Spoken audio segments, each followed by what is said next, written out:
we have Chuck Brooks, the cybersecurity person of the year by Cyber Express. It's a delight to have you, Chuck. I think you don't need a formal introduction. I think you're just everywhere. You're one of the biggest cybersecurity leaders globally, and and I think the industry is profoundly indebted to what you have done. I mean, please join me. Thank you for having me. It's an honor to be on your show, and honored to be selected as Cybersecurity Person of the Year by your publication. It's a real thrill. Great. So, well, start with how when did you come to know about the particular news, and then what was your reaction? How did it go, and how was the the communication? How was the response from everyone? Response has been overwhelming. It's been great. It's a great way to start the year. It's been all over social media, people calling, very, very exciting. A lot of visibility, and all the other people too that were selected in the top 10. Great names, and it's being every day I see more posts on LinkedIn and Facebook and Twitter. So it still has a life of its own. It's still going.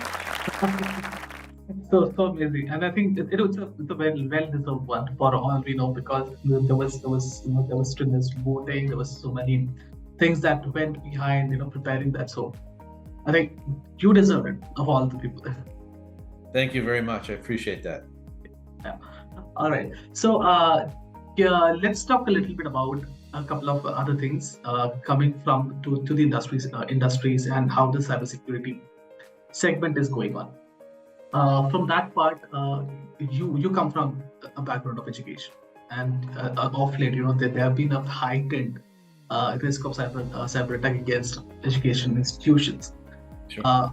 First thing, the trend continues even though there have been enough number of awareness, but then where is the industry lacking? Why is it that always whenever there is an attack, the education industry, or probably universities, they're struggling to just protect themselves? Yeah, well, that's a good question. Actually, my background it's in industry and government, and my latter part of my career has been education. So I see the different perspectives, and my own viewpoint of this is that I think a lot has to do with the economics of cybersecurity. Obviously, initially people didn't really understand the threat.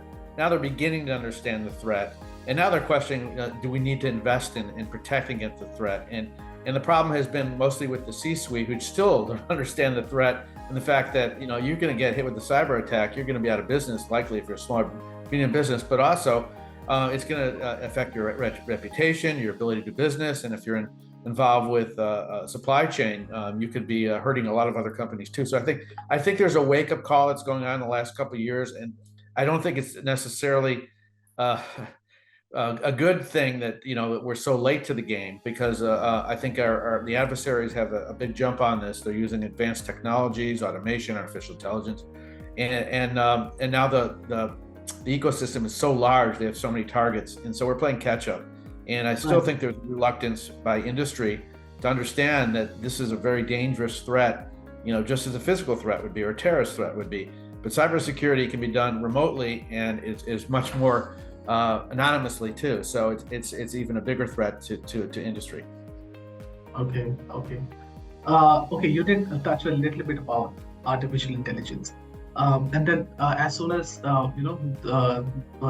ChatGPT came in, or probably when there was the entire idea of GPT-3, the entire ecosystem around ChatGPT has changed, and then the understanding of AI has changed for the masses.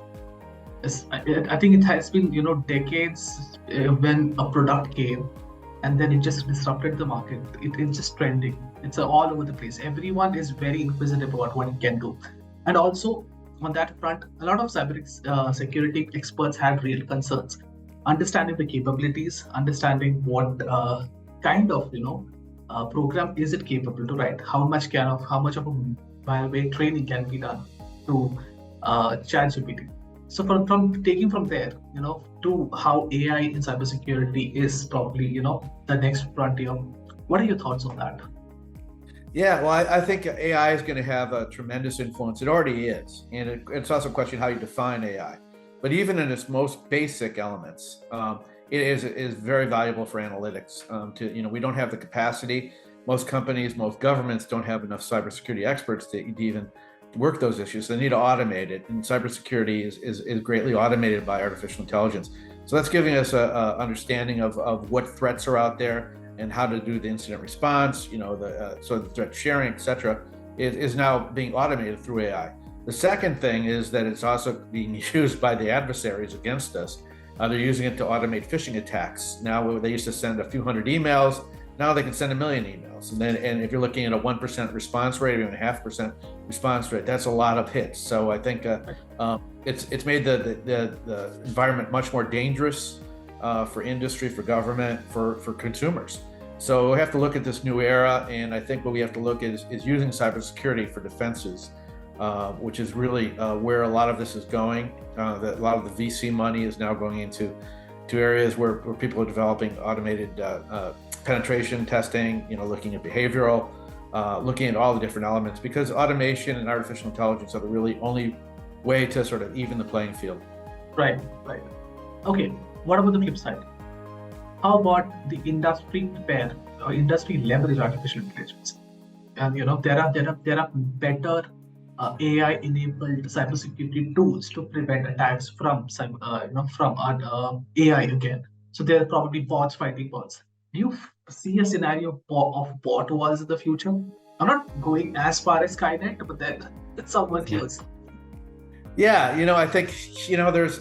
A few years ago, there was a movie called 𝗬𝗏𝗄𝗏: A Space Odyssey. Oh, and intelligent, sentient artificial intelligence. I don't think we're there yet. Although one Google engineer did say we're near sentient, but we're not. Those are bots. But like you said, the bots now are basically our search engines, our analytic engines, and they're enabling a lot more things for even individuals to learn a lot. But I think that the issue here is really that one of the things that has recently been discovered that artificial intelligence can now code. So you're developing code by AI, and how do you stop that? I mean, that exponentially impacts the playing field. So you need tools now that be able to react to that, or tools to be able to use it. So I think you're playing a game here where the technology, emerging technology, is so greatly impacting the technology of security, that if you don't have those upgrades and tools ready to use, or if you're not using managed security, you're going to be at greater risk. So, technology is a tool like everything else, and it has minuses and pluses, and it has a lot of pluses. But if you don't keep up with the threats and understand what our enemies are doing, then we're going to fall farther and farther behind. Okay. So this is probably an approach.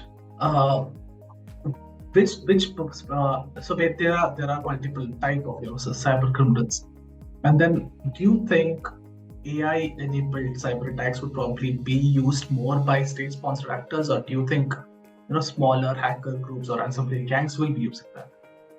I think both. I think in the case, you really have 4 big players in the sort of the adversarial cyber attack world, and that of course is China, Russia, Iran, and North Korea, and they all do it for different reasons.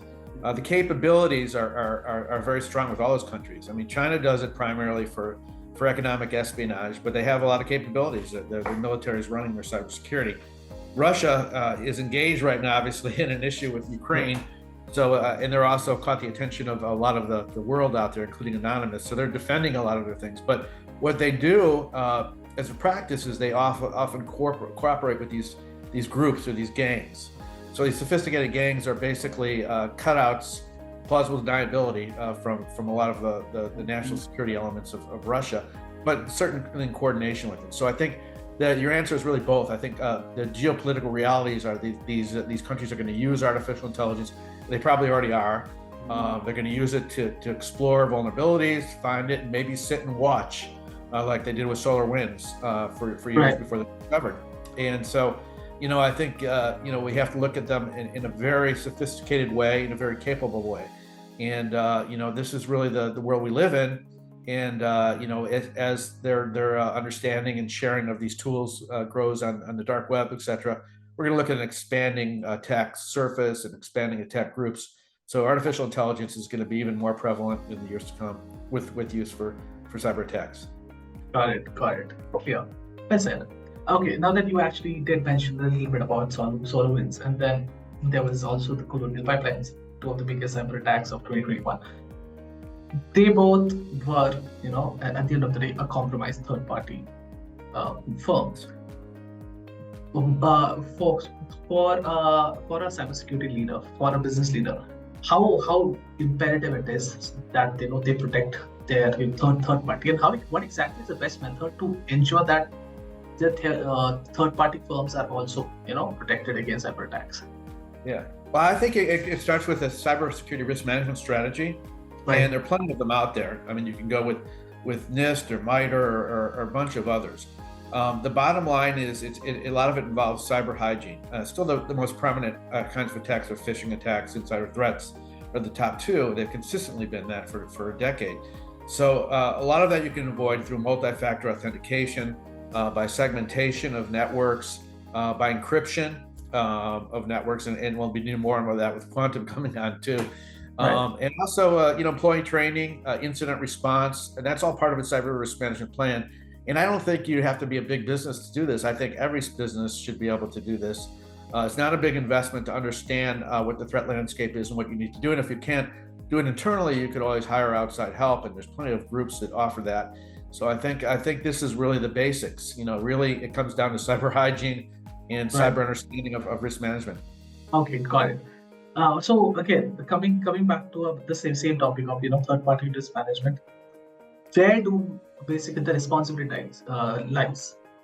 Is it the responsibility of the vendor, the third-party vendor, to ensure that their infrastructure is strong, or is it the company, the main company, who are basically the targeted company? So is it the CISO of the bigger company, or is it the small company? Who should take the responsibility for the protection? It really is predominantly the CISO right now, because they're the ones that only understand what's really happening. But it's really a C-suite issue, right. And that's why the CISO has to be at the table, CIO, etc. Sometimes they're dual roles, but I think you really understand that, because you're right. With third party, you're dealing with a vendor chain, and if one vendor is corrupted, the whole system's corrupted. And so I think that understanding of the reality of that is really important. Governments taking extra positions on this to enforce it, through contractual and security standards, etc. But most industry doesn't follow that. They're out for basically they're very loose with their standards, very loose with their activities, and it's going to cost them, because they're going to go down.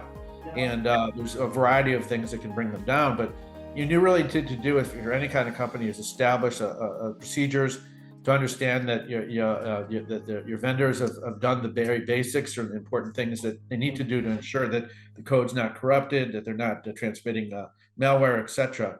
And you have to do that all the way down the line. Got it.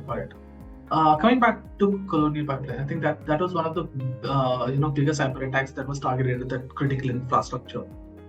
From then on, there has been a lot more severe attention to it. And then, of course, from state-sponsored actor or from anyone. So, for that matter, do you think governments are prepared enough to, there is enough stress on the protection of critical infrastructure right now? I don't think so at all. And we're seeing a spate of attacks on the energy critical infrastructure in the U.S., right? Physical and cyber. Most of the cyber infrastructure in terms of critical infrastructure, a lot of our legacy systems with a lot of vulnerabilities, a lot of them were built a long time ago. They're increasingly vulnerable. And when you're looking at geopolitics and you're looking at what happened in Ukraine and Russia, you realize they're the primary targets. I mean, that's why the CISO was established under DHS to deal with the critical infrastructure issue. And I think there are 18 critical infrastructures. But the problem is that they're operated and owned by the private sector for the most part. And until you can communicate to these companies that it's in their vital interest to really take these extra actions. Even Colonial Pipeline, for what they were doing, they were not prepared. They didn't even understand the implications of the mix between OT and IT, what they had to do. They ended up paying a ransom. So if they're not prepared, and they have the whole East Coast of logistics for gas and oil. What are other companies doing? And so I think there's a lot of laws that need to be happening. Hopefully legislation to really make it more of a requirement, more than just compliance, but a requirement for these companies that run these critical infrastructures, particularly those that are in healthcare and in finance, in transportation, and of course, energy, to make sure, because they impact the populations of those countries. And when that goes down, it's not just a cyber issue, it's a health issue. It's an issue where people could freeze to death or have all kinds of other issues. So I think, this is nothing more important than critical infrastructure. Right. Okay, you did touch upon the fact that colonial pipeline end up paying the ransom. So what's your thought on that? I mean, it's a very complicated topic. It's very difficult to basically take a stance that, should we pay the ransom or should we just disclose the information to the government? Generally, it is a complicated issue because it doesn't pertain to everyone. I mean, generally you should not pay the ransom, because you got to expect that if you're a target, you pay the ransom, they're going to take the money and they're going to share your coordinates, etc., with others who are going to do the same thing, or they're going to hit you again. I mean, these people are not nice people.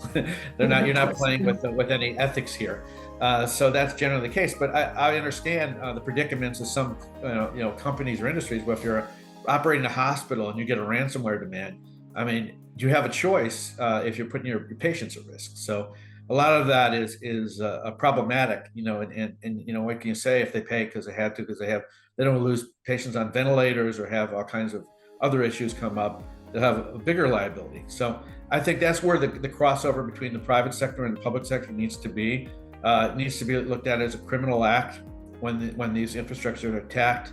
And you have to look at other ways where the government, in the case of Colonial Pipeline, the government did get involved and they got most of the ransomware back. But I think this needs to be really expanded in a bigger way, just because the private sector in some areas is incapable of protecting itself. And government needs to be able to respond. And sometimes if it's state-sponsored terrorism, there needs to be a response directly to the perpetrators too. So you're right, though. It's not a very straightforward issue of whether you pay or not. Right. Okay. Coming to another thing, from DDoS to ransomware to probably brute force attack, and then AI enabled, which do you think will take most of the attention in 2023? Your forecast. My full of attention? Gosh. Right. I think you're still seeing it went down for a little bit. You're still seeing an uptick of the ransomware attacks. I mean, that's going to continue to be prevalent. What we talked about earlier, the automation of attacks is going to be really interesting. You're seeing now also distributed denial of service attacks and bot attacks. I think those are going to continue to grow just because they're easy to do. And they're a nuisance for most companies, but they're also a threat. And now they can contain malware and do other things. So I think probably a growth in those kind of things. I think you're going to see obviously more of a trend where there's still going to be a lot of companies moving to the cloud. This has been happening over the last 5-6 years, but certainly a lot of companies just don't have the capabilities and they rely on the cloud to protect them, although it's obviously not 100% reliable. You'll see moving to the edge more and more, where our devices now are really our lives. It's not necessarily our laptops, but our devices, and eventually it'll be implants. But we're really moving to that neuromorphic area with computing with linked to man. And then I think the biggest change might be, where we're preparing for is quantum. They've already required the U.S. government that algorithms be quantum proof because of the encryption, because of the threat from quantum. There's a lot of investment going in around the world, and of course the ability to use quantum technologies is going to revolutionize a lot of industries, but also put threats to decrypting data and other things and protection. So it's a very much of a global national security issue. All right. That's a very interesting topic, considering so how much of quantum cybersecurity is hypothetical? How much of that is happening in the real sense? I think a lot of the material science part of it is hypothetical. I think the algorithm part of it is not. So I think it's a growth, and maybe a decade away or later or earlier, who knows. But whatever it is, all the large companies are investing in it and researching it. I think there's an area of breakthrough in photonics now with quantum that may allow things to happen quicker. So it's really depends how, and that's a really, that's almost a physicist question of what quantum is, because it's always debated among them. But you're right, it's really a enabler of technology. And so you can have quantum type technologies without having actually full quantum computing. So I think there's a lot of variables there to include too. But regardless of whether it comes or not, the threats with technology are still there, and artificial intelligence is just as impactful on the system as quantum will be. So I think we have our hands tied right now. We need to unleash them and really look at these new threats in the digital 4.0 world, which we live in now, is really changed a lot of how we're going to operate business and security. Wow, that's really nice. Thanks again, Chuck. It was, again, it's quite an honor to talk to you. And then, congratulations for being the cybersecurity person. Thank you. Appreciate that. A well-deserved one. A delight to have you on board. Great. I was delighted, and it was a great talking to you too. Thank you so much.